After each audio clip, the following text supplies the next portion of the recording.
Bismillahirrahmanirrahim. Anak-anak solehah, kita lanjutkan kembali ya. Jadi pada pertemuan yang pertama atau pada rekaman pertama itu yang dijelaskan adalah ringkasan dari 4 kaidah tersebut. Jadi ringkasan dari kaidah pertama sampai ke kaidah yang keempat. Nah, kaidah pertama disebutkan pada pelajaran yang kedua. Lalu kaidah yang kedua disebutkan pada pelajaran C ya. Jadi tadi kaidah pertama disebutkan pada pelajaran B. Lalu pada pelajaran C disebutkan kaidah yang kedua. Pada pelajaran D disebutkan kaidah yang ketiga, dan kaidah terakhir, kaidah yang keempat disebutkan pada pelajaran E. Begitu ya. Nah, dan kaidahnya sudah kita pahami tadi semuanya. Nah, sehingga di sini pada pelajaran A, pentingnya tauhid, ini merupakan muqaddimah atau pembukaan yang dibawakan oleh Syekh Muhammad Ibnu Abdul Wahhab sebelum beliau menyebutkan 4 kaidah yang dapat membantu kita agar bisa membedakan antara tauhid dan syirik.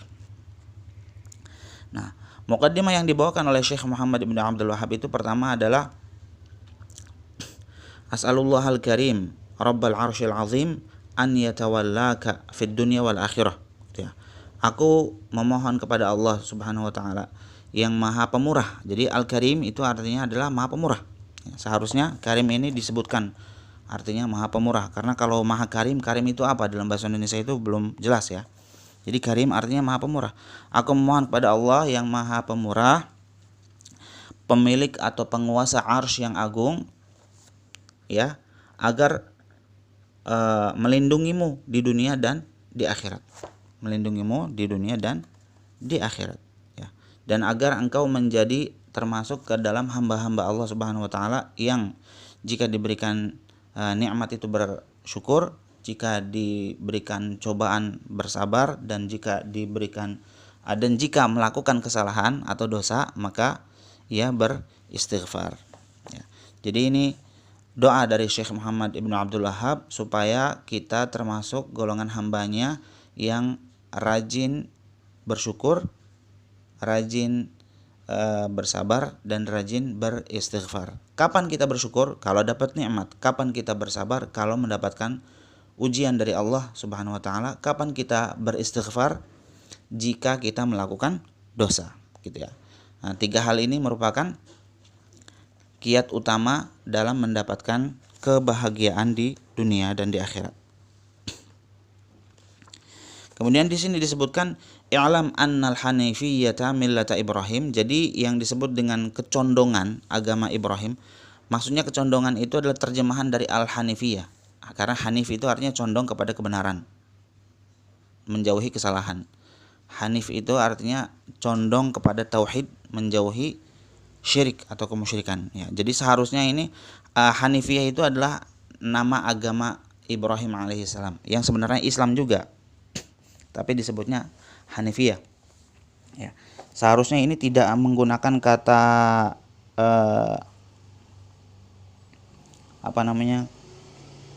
kecondongan, ya, tapi menggunakan kata Hanifiyah, ya. Tadi di atas Karim yang harusnya diterjemahkan dengan Maha Pemurah malah ditetapkan sebagai Karim saja, tapi di sini Hanifiyah malah diterjemahkan. Jadi harusnya ini Hanifiyah, kecondongan ini tidak diterjemahkan, tapi tetap disebutkan Hanifiyah saja. Sesungguhnya Hanifiyah yang merupakan agama Ibrahim adalah menyembah Allah Subhanahu wa taala dengan memurnikan agama dan ketaatan hanya kepada Allah Subhanahu wa taala. Itu namanya Hanifiyah. Jadi Hanifiyah itu yang merupakan agama Ibrahim adalah agama tauhid. Ya, agama setiap nabi dan rasul itu sama, semuanya mengajarkan tauhid. Karena tauhid itulah tujuan utama diciptakannya jin dan manusia. Allah Subhanahu wa taala menyatakan dalam surat Az-Zariyat, "Wa ma khalaqatul jinna wal insa illa liya'budun," dan tidaklah aku ciptakan jin dan manusia melainkan hanya untuk menyembahku, gitu ya. Dalam lanjutan ayatnya, "Ma uridu minhum min rizqin wa ma uridu an yut'imun." Aku tidak menginginkan dari makhluk-makhluk yang aku ciptakan itu sedikit pun rizki, dan aku juga tidak menginginkan dari mereka agar mereka bisa memberikan aku makan. Itu kata Allah Subhanahu wa taala dalam surat Az-Zariyat. Sehingga inilah tujuan dari penciptaan manusia dan jin. Dan makna liya'buduni itu artinya adalah liyuwahhiduni, agar manusia dan jin itu mentauhidkanku dalam segi ibadah, bertauhid, mengesahkan aku dalam segi ibadah. Jadi kalau beribadah hanya kepada Allah Subhanahu wa taala saja, tidak kepada yang lain. Dalilnya yang lain juga adalah qul inni umirtu an a'budallaha mukhlishan lahuddin. Aku diperintahkan sesungguhnya aku diperintahkan supaya menyembah Allah dengan memurnikan ketaatan kepadanya dalam menjalankan agama. Ya, kemudian Syekh Muhammad Ibnu Abdul Wahhab menyatakan bahwa kalau kita dalam keadaan suci, ya, di sini disebutkan begitu juga salat tidaklah dinamakan salat kecuali dengan keadaan thaharah atau suci. Manakala kita tidak lagi dalam keadaan thaharah, maka kita tidak lagi dalam keadaan suci, sehingga salat kita bisa batal. Seandainya kita melakukan salat lalu dan kita sudah thaharah terlebih dahulu, terbebas dari hadas kecil dan hadas besar, sudah berwudu terlebih dahulu, lalu kemudian kita salat, di tengah-tengah salat ternyata kita kentut misalnya, maka salat kita batal dengan sendirinya. Begitu pula dengan ibadah. Jika kita beribadah kepada Allah Subhanahu wa taala dan ternyata di dalam ibadah itu kita melakukan kemusyrikan, maka ibadah itu batal juga, ya. Sehingga ini merupakan sebuah analogi yang dibawakan oleh Syekh Muhammad Ibnu Abdul Wahhab supaya kita paham apa itu kesyirikan. Ya. Sebagaimana thaharah itu jika hilang maka salatnya tidak sah, begitu juga dengan kesyirikan. Manakala kita beribadah lalu ibadah tersebut tercampur dengan kesyirikan, maka ibadah itu pun juga akan tidak sah dan akan batal. Dan kesyirikan ini merupakan perkara yang sangat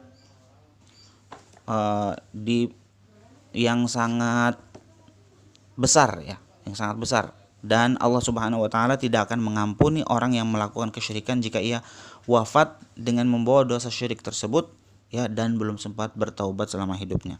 Allah Subhanahu wa taala berfirman dalam Al-Qur'an, "Innallaha la yaghfiru an yushraka bih wa yaghfiru ma duna dzalika liman yasha' wa may yusyrik billahi faqad iftara itsman 'azima." Sesungguhnya Allah tidak akan mengampuni dosa syirik dan Dia akan mengampuni segala dosa yang selain daripada dosa syirik, ya, bagi siapa saja yang dikehendakinya. Barang siapa yang mempersekutukan Allah, melakukan kesyirikan, maka sungguh ia telah membuat dosa yang besar.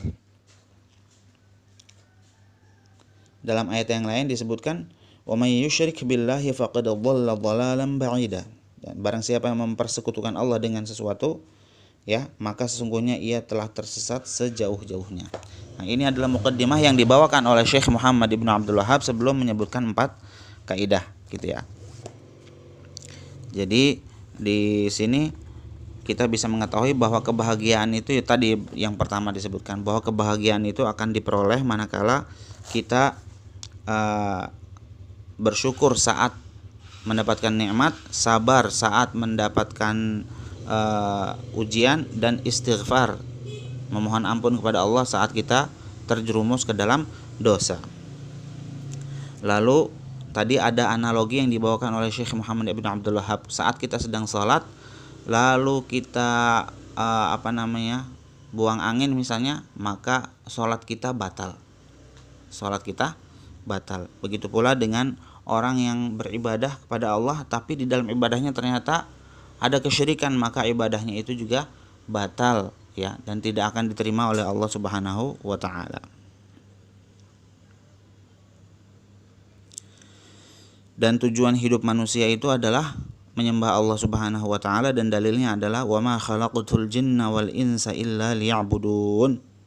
Nah, aku tidak menciptakan jin dan manusia melainkan supaya mereka beribadah kepadaku. Ya, jadi yang menunjukkan ibadah kepada Allah itu adalah kata liya'buduni, yang artinya adalah liyuwahhiduni, agar mereka menyembah menyembahku semata, ya, yang artinya adalah mereka mentauhidkan diriku.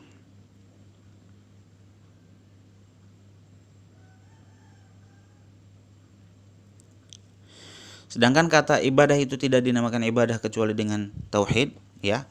Karena jika ada syirik yang masuk ke dalamnya, maka akan batal ibadah tersebut. Sehingga ibadah itu atau menyembah Allah Subhanahu wa taala itu harus dengan kemurnian, ya. Menyembah Allah dengan memurnikan ketaatan kepadanya dalam menjalankan agama. Itulah yang dimaksud dengan ibadah itu tidak dinamakan ibadah kecuali dengan tauhid. Kita akan masuk ke pelajaran yang kedua insyaallah. Bismillahirrahmanirrahim. Pada pelajaran B kali ini, silahkan dibuka terlebih dahulu anak-anak salehah, pelajaran B, ya, halaman 4. Pelajaran B ini menjelaskan tentang kaidah-kaidah yang disebutkan oleh Syekh Muhammad Ibnu Abdul Wahhab. Yang disebutkan di sini adalah kaidah yang pertama, yaitu bahwa orang-orang kafir yang diperangi oleh Rasulullah SAW ternyata mereka itu mengakui dan meyakini kebesaran Allah Subhanahu wa taala, meyakini dan mengakui bahwa Allah lah yang telah menciptakan mereka, Allah yang memberikan rizki kepada mereka, Allah yang mengatur seluruh alam jagat raya ini, Allah yang mengatur. Akan tetapi hal tersebut tidaklah cukup untuk menjadikan mereka sebagai muslim. Hanya mengakui Allah Subhanahu wa taala sebagai satu-satunya Tuhan, satu-satunya pencipta, satu-satunya pengatur alam semesta, mengakui itu saja itu belum bisa menjadikan orang sebagai muslim. Oleh karenanya mereka masih tetap kafir dan diperangi oleh Rasulullah Shallallahu Alaihi Wasallam. Dalilnya apa bahwa orang-orang musyrikin itu mengakui bahwa Allah sebagai pencipta mereka? Di sini disebutkan dalam surat Yunus ayat 31. Qul may yarzuqukum minas samai wal ardi amman yamliku as-sam'a wal absara wa may yukhrijul hayya minal mayyit wa yukhrijul mayyita minal hayy wa may yudabbirul amra fasayaquluna Allah faqul afala tattaqun. Katakanlah, siapakah yang memberi rizki kepadamu dari langit dan bumi? Atau siapakah yang berkuasa menciptakan pendengaran dan penglihatan? Dan siapakah yang mengeluarkan yang hidup dari yang mati dan mengeluarkan yang mati dari yang hidup? Dan siapakah yang mengatur segala macam urusan? Maka mereka pasti akan menjawab, Allah. Maka katakanlah, mengapa kamu tidak bertakwa kepadanya? Jadi orang-orang musyrikin itu mereka mengakui bahwa Allah Subhanahu wa taala sebagai pencipta, sebagai pengatur alam semesta yang mengeluarkan yang hidup dari yang mati serta yang mati dari yang hidup. Itu semua adalah Allah Subhanahu wa taala, akan tetapi mereka hanya sekedar mengakui saja. Ya. Tapi mereka tidak menyembah Allah Subhanahu wa taala secara langsung, direct. Mereka justru menyembah Allah Subhanahu wa taala melalui perantara sehingga mereka ini tidak dikategorikan sebagai muslim. Oleh karenanya Rasulullah Shallallahu Alaihi Wasallam masih memerangi mereka. Keyakinan mereka ini terhadap Allah Subhanahu Wa Taala disebut dengan tauhid rububiyah. Tauhid apa? Anak-anak salehah, tauhid rububiyah. Tauhid rububiyah itu adalah fitrah setiap manusia.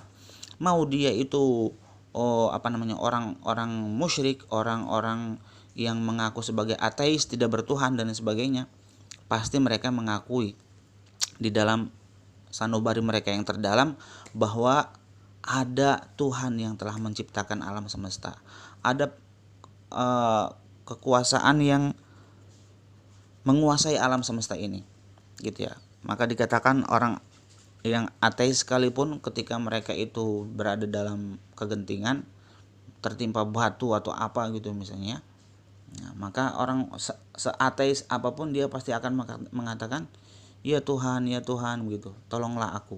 Karena fitrahnya manusia itu adalah mengakui keberadaan Tuhan, keberadaan Allah Subhanahu wa taala. Ini yang disebut dengan tauhid rububiyah yang dimiliki oleh siapa? Oleh orang-orang musyrik yang pada zaman Nabi Muhammad SAW.